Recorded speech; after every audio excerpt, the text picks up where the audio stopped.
All right, today's lesson is gonna be on volume. So you're gonna need to know two different formulas in this lesson, and then you also need to know an understanding of what volume is. So volume is the filling of the inside of an object, and we're gonna be talking about prisms and cylinders.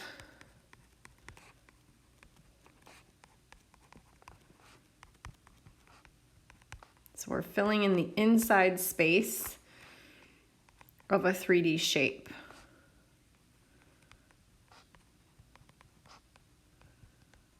So before we get started on the first two problems, since these notes are going to be pretty short, we're going to write in the formulas for volume. So volume of a rectangular prism. Volume equals length times width times height.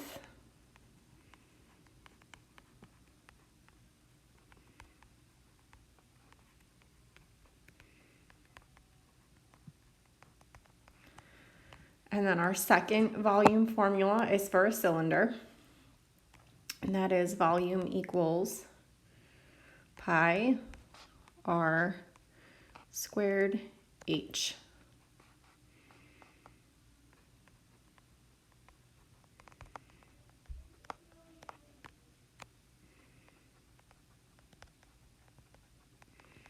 So I find that most students do really well with volume because you're literally just plugging in numbers. The only one thing we have to be really careful with is when we're working with circles, making sure that we are squaring just the radius and putting the numbers in for the right parts of the cylinder.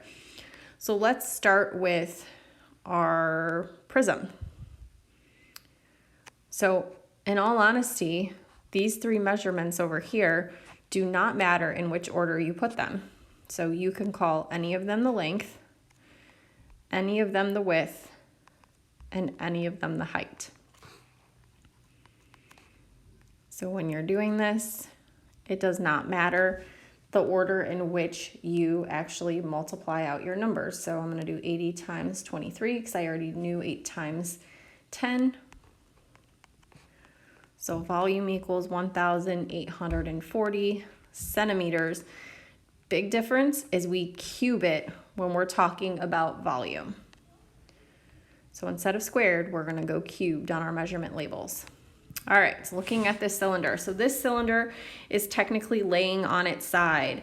So we have to label which measurement is which. So our height is actually down on the bottom here.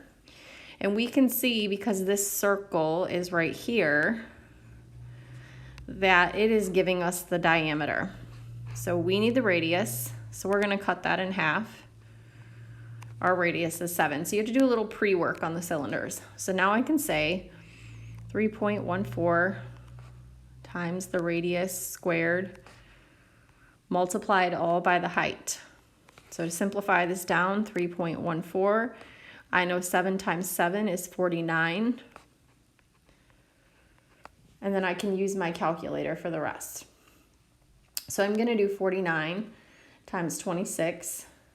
And then I'm going to multiply 1,274 by 3.14. So my volume is 4,036 hundredths feet. And remember, we're making these labels cubed. All right, let's try two more. So again, same volume equals length times width times height.